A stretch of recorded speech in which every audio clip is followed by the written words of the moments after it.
나는 평생 사람을 관찰하며 한 가지 확실한 진리를 배웠다. 급할수록 멈춰야 한다.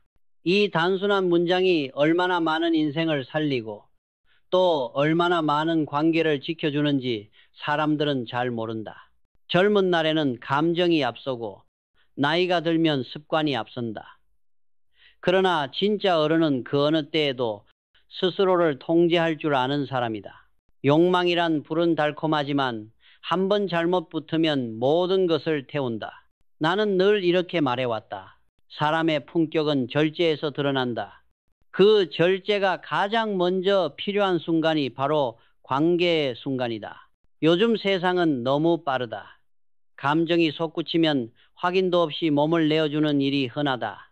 그러나 그 1분의 방심이 평생의 상처로 남는 경우가 있다. 눈에 보이지 않는 병균, 확인하지 못한 위험이 인생의 방향을 바꾸기도 한다. 나는 사업을 하며 수많은 사람을 만났다. 성공한 이들은 공통적으로 판단 이전의 통찰을 가지고 있었다. 눈앞의 이익보다 보이지 않는 리스크를 먼저 보는 눈, 그것이 그들을 지켰다. 인생의 관계도 다르지 않다. 진짜 현명한 사람은 지금보다 그 이후를 본다. 순간의 쾌락은 사라지지만 후회는 남는다. 사람은 누구나 사랑을 원한다. 그러나 사랑은 본능이 아니라 책임이다. 상대의 몸을 원하기 전에 먼저 그 사람의 건강과 나의 안전을 생각해야 한다.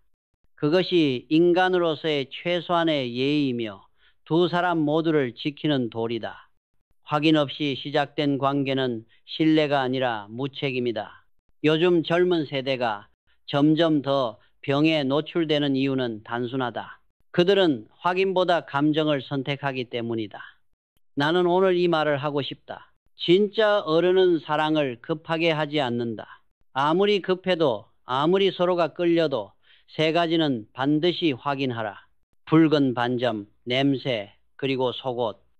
이 세 가지는 단순한 건강의 문제가 아니다. 그것은 당신이 자신을 얼마나 존중하는가를 보여주는 바로미터다. 사랑은 욕망으로 시작할 수 있지만 책임으로 끝나야 한다.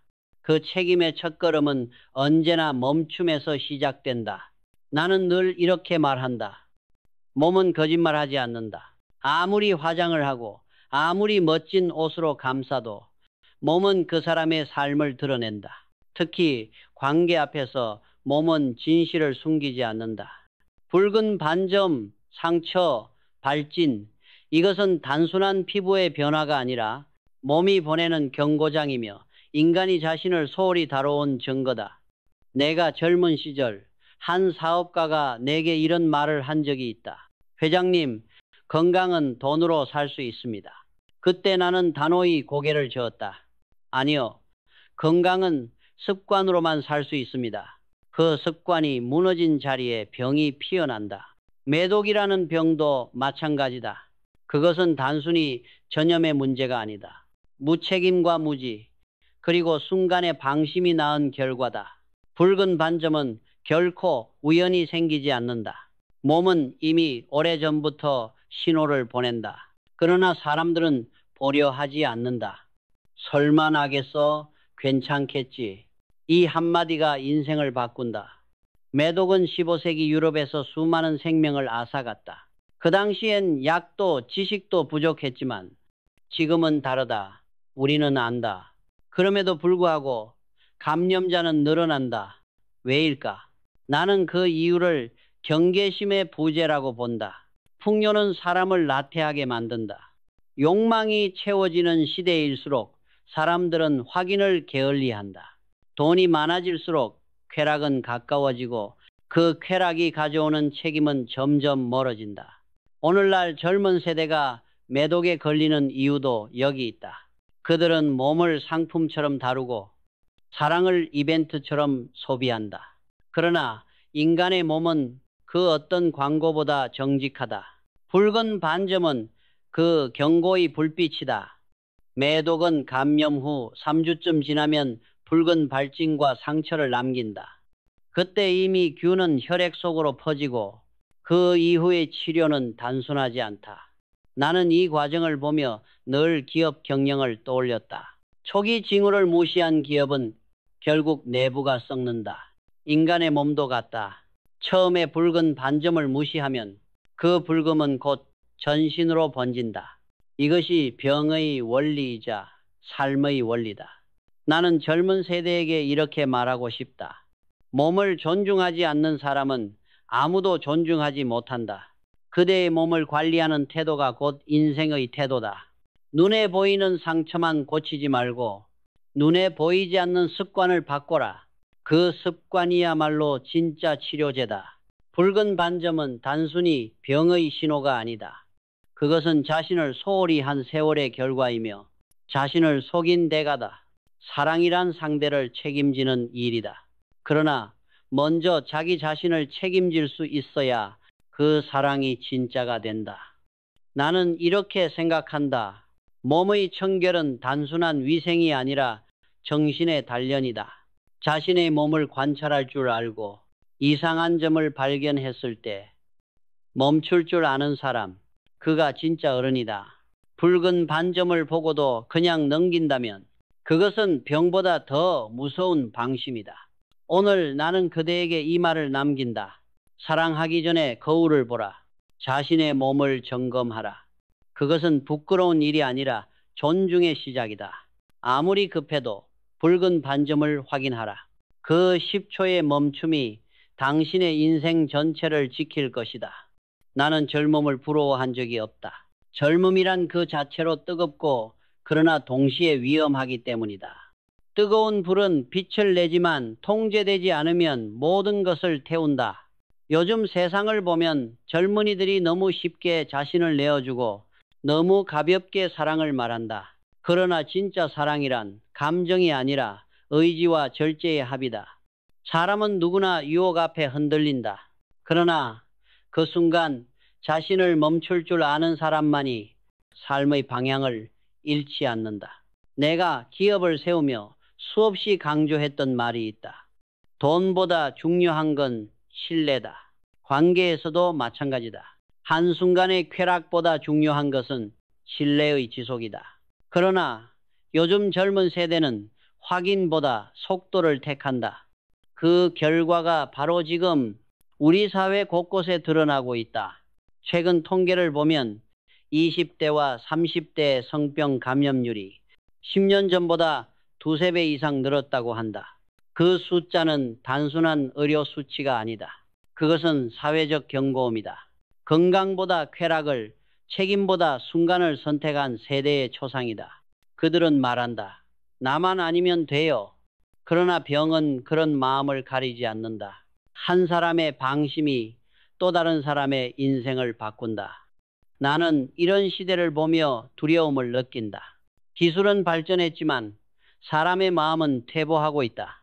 몸을 드러내는 것은 쉬워졌지만 진심을 보여주는 일은 점점 어려워졌다. 젊음의 자유가 더 커질수록 그 자유를 지탱할 책임의 무게도 함께 커져야 한다. 그러나 지금의 젊은 세대는 자유만을 외치고 책임은 뒤로 미룬다. 그 끝은 결국 공허다. 나는 젊은 시절 내 자신에게 다짐했다. 한 번의 방심이 평생의 후회를 부른다. 사업에서도 인간관계에서도 이 원칙은 단 한 번도 예외가 없었다. 건강도 그렇다. 몸은 단 한 번의 실수를 기억한다. 그 실수가 남기는 상처는 시간이 지나도 흔적을 남긴다. 요즘 젊은이들이 괜찮겠지라는 말로 넘어가는 순간 그들의 몸은 이미 기억을 새기고 있다. 진짜 성숙이란 멈출 수 있는 용기에서 온다. 사람들은 흔히 용기를 도전으로만 생각한다. 그러나 나는 다르게 본다. 용기란 때로는 거절이며 절제다. 충동을 거절할 수 있는 사람, 그가 바로 인생의 주인이다. 나는 젊은 세대에게 묻고 싶다. 당신은 스스로의 몸을 얼마나 신뢰하는가? 그 신뢰는 하루아침에 생기지 않는다. 꾸준한 관리, 철저한 자기 점검, 그리고 습관이 만든다. 이것이 바로 내가 평생 강조한 자기 경영의 철학이다. 기업을 경영하듯 자신의 몸도 경영해야 한다. 그것이 진짜 어른의 삶이다. 젊음이란 변명거리가 아니다. 몰랐다. 그땐 젊어서라는 말은 변명일 뿐이다. 진짜 지혜로운 젊음은 배우기보다 먼저 멈출 줄 아는 젊음이다. 그리고 그 멈춤 속에서 진짜 사랑이 자란다. 나는 오래전부터 깨끗함을 하나의 철학으로 여겨왔다. 깨끗한 공간, 깨끗한 언어, 깨끗한 인간관계. 이 세 가지는 결코 분리될 수 없다. 청결은 단순한 습관이 아니라 인격의 표현이다. 관계에서도 마찬가지다. 사람의 몸에서 나는 냄새는 그 사람의 삶을 드러낸다. 특히 관계를 앞둔 순간 냄새는 상대에 대한 존중의 척도이자 자신을 얼마나 관리해 왔는가를 보여주는 신호다. 그 냄새가 향기로울 수도 있고 혹은 평생 잊히지 않을 불쾌함으로 남을 수도 있다. 나는 젊은이들에게 종종 이렇게 묻는다. 당신은 스스로를 존중하는가? 스스로를 존중하는 사람은 자신의 몸을 함부로 하지 않는다.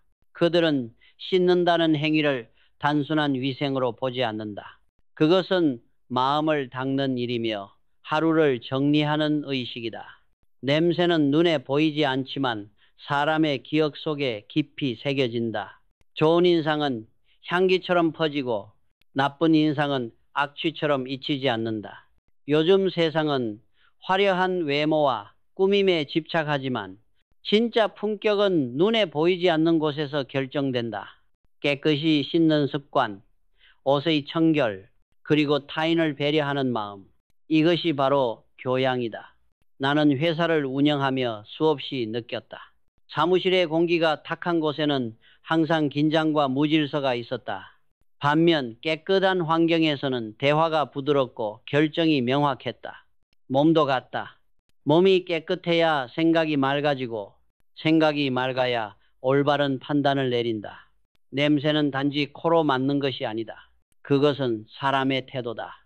관계 전에 비린내나 불쾌한 냄새가 난다면 그것은 단순히 질병의 신호가 아니다. 그 사람의 관리와 책임의 부족을 드러낸다. 나는 이렇게 본다. 냄새가 나는 관계는 이미 신뢰가 썩은 관계다. 사랑이란 향기처럼 은은해야 한다. 깨끗하지 않은 사랑은 오래가지 못한다. 과학자들의 연구에 따르면 남녀 모두 상대의 냄새에서 본능적으로 건강 상태를 감지한다고 한다. 이는 단순한 후각적 반응이 아니라 인간이 생존을 위해 진화시킨 지혜다. 그러나 현대 사회는 이 본능마저 잃어버렸다. 향수로 덮고 외모로 포장하며 내면의 부패를 외면한다. 그 결과 관계는 빠르게 타오르지만 금세 꺼진다. 나는 이렇게 생각한다.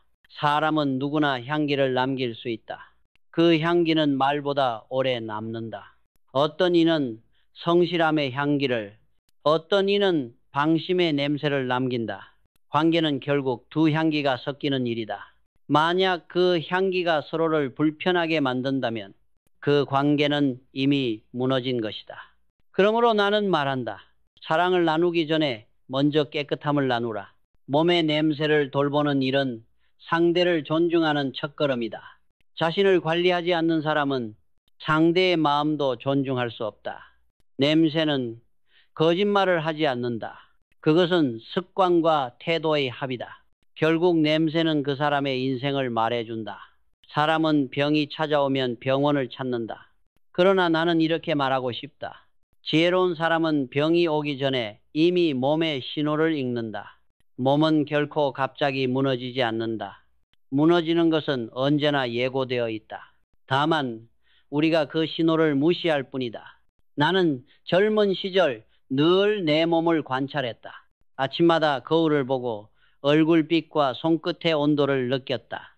이 작은 습관이 나를 지켜줬다. 몸의 변화는 마음의 변화보다 먼저 온다. 그것을 눈치채지 못하는 사람은 결국 인생의 균형을 잃는다. 지금의 시대는 의학이 발달했고 약이 넘친다. 그러나 아이러니하게도 병은 줄지 않았다. 왜일까? 그 이유는 단순하다. 사람들이 스스로의 몸을 이해하지 못하기 때문이다. 자신의 몸과 대화하지 않고 고장나면 외부에 맡긴다. 마치 망가진 기계를 수리하듯 인간을 다룬다. 그러나 인간의 몸은 기계가 아니다. 그 안에는 습관, 감정, 생각이 함께 얽혀 있다. 나는 기업을 경영하며 이런 말을 자주 했다. 작은 이상 신호를 무시하는 회사는 결국 큰 위기를 맞는다. 몸도 같다. 가벼운 통증, 냄새, 피로감, 이것들은 모두 경고다. 특히 관계를 앞둔 순간 몸이 내는 신호를 무시하면 안 된다. 그 신호는 단지 육체의 문제가 아니라 삶의 리듬이 무너지고 있음을 알리는 표시다. 의사들은 흔히 말한다. 지렴은 여성에게 흔한 질환이라고. 그러나 나는 이렇게 본다. 흔하다고 해서 가벼운 것은 아니다. 자주 생긴다는 것은 그만큼 관리가 부족하다는 뜻이다. 몸은 언제나 정직하다. 불균형이 쌓이면 냄새로, 통증으로 혹은 분비물로 드러난다. 이 신호를 무시하면 그건 단순한 게으름이 아니라 자기 방임이다. 나는 깨달았다. 몸을 지키는 일은 곧 마음을 단련하는 일이다. 매일의 청결, 규칙적인 생활, 충분한 휴식, 이 단순한 세 가지가 인생의 근본을 만든다. 성공한 사람들은 모두 이 원리를 알고 있었다. 그들은 위대한 계획보다 작은 습관을 중시했다. 몸을 돌보는 습관이 무너지면 아무리 큰 이상도 오래가지 못한다. 또한 몸의 신호를 읽는다는 것은 타인의 몸도 존중한다는 의미다. 상대의 건강 상태를 살피는 일은 호기심이 아니라 배려다. 그 배려 속에서 신뢰가 자란다. 반대로 무지와 무시는 사랑을 병들게 만든다. 나는 이렇게 생각한다. 사랑은 몸의 언어로 시작해 마음의 언어로 완성된다. 몸이 보내는 신호를 읽을 줄 아는 사람은 상대의 마음도 읽을 줄 안다. 그리고 그 이해 속에서 진짜 관계가 피어난다. 몸은 언제나 말하고 있다. 문제는 우리가 듣지 않는다는 것이다. 몸의 작은 불편함을 무시하지 말라. 그 안에는 당신의 미래가 숨어 있다. 아무리 바빠도, 아무리 급해도 하루 한 번은 몸의 말을 들어야 한다. 그것이 나를 지키는 가장 단순하고 강력한 방법이다. 나는 평생 사업을 하며 사람을 보는 법을 배웠다. 서류보다 손을, 말보다 눈빛을, 외모보다 습관을 봤다. 그리고 가장 확실한 판단 기준은 언제나 작은 것이었다. 사람은 작은 것에서 진심을 감출 수 없다. 관계에서도 마찬가지다. 그 사람이 얼마나 자신을 관리하고 있는지, 그 정직한 답은 눈에 띄지 않는 작은 부분에서 드러난다. 그중 하나가 바로 속옷이다. 속옷은 가장 개인적이면서도 가장 진실한 옷이다. 겉옷은 타인을 위한 것이지만 속옷은 자신을 위한 것이다. 따라서 속옷이 관리되지 않은 사람은 이미 자기 자신을 소홀히 대하고 있는 것이다. 깨끗하지 않은 속옷, 오래된 자국, 무심한 냄새, 이것은 단지 위생의 문제가 아니다. 그 사람의 태도이며 삶의 질서다. 나는 늘 이렇게 말했다. 큰일을 맡기기 전에 작은 습관을 보라. 정리정돈을 하지 않는 사람에게는 결코 회사를 맡기지 않았다. 속옷의 청결은 바로 그런 자기 질서의 상징이다. 자신을 관리하지 않는 사람은 타인을 존중할 수도 신뢰를 지킬 수도 없다. 관계 전에 속옷을 살펴보는 일은 결코 가벼운 행동이 아니다. 그것은 상대의 건강과 책임을 확인하는 일이며 서로의 삶을 지키기 위한 최소한의 예의다. 속옷에는 많은 흔적이 남는다. 그 흔적이 청결하다면 마음도 정돈된 것이고 그 흔적이 지저분하다면 마음도 어딘가 흐트러져 있는 것이다. 사람의 몸은 늘 마음의 상태를 담는다. 나는 인생을 살아오며 깨달았다. 관계의 품격은 눈에 보이지 않는 곳에서 결정된다. 누군가가 보지 않아도 스스로를 정결히 유지하는 것. 그것이 진짜 성숙이며 품격이다. 남들이 볼 때만 치장하는 사람은 결국 스스로를 속인다. 그러나 진짜 어른은 남이 보지 않을 때 자신을 단속한다. 속옷 하나조차 단정히 관리하는 사람은 삶 전체가 정리되어 있다. 요즘 세상은 너무 많은 것이 드러나 있다. 겉은 화려하지만 속은 엉망인 사람들이 많다. 그들은 외모에 시간을 쓰고 내면에는 무관심하다. 그러나 나는 믿는다. 진짜 강한 사람은 속이 깨끗한 사람이다. 속옷의 청결은 그 사람의 자기 존중의 표시이며 그 청결을 유지하는 습관이 바로 삶의 기품을 만든다. 나는 이렇게 말하고 싶다. 속옷은 단순한 천조각이 아니라 자기 자신에 대한 약속이다. 그 약속을 소홀히 하는 사람은 언젠가 자신과의 신뢰를 잃는다. 몸의 청결은 곧 정신의 질서다. 자신을 단정히 가꾸는 일은 남을 위한 치장이 아니라 스스로를 존중하는 첫걸음이다. 사랑이란 결국 신뢰다. 신뢰는 말로 쌓이지 않는다. 생활 속의 작은 습관, 세심한 배려, 그리고 보이지 않는 곳에서의 정직함이 쌓여 만들어진다. 속옷은 그 모든 것을 상징하는 가장 현실적인 거울이다. 깨끗한 속옷을 입는 사람은 오늘 하루를 진심으로 대할 준비가 된 사람이다. 그러므로 나는 마지막으로 이렇게 말한다. 급할수록 멈추고 멈춘 자리에서 자신을 정리하라. 관계는 단순한 행위가 아니라 인생의 품격이 드러나는 순간이다. 아무리 급해도, 아무리 욕망이 앞서도 스스로를 단정히 한 사람만이 진짜 사랑을 나눌 자격이 있다.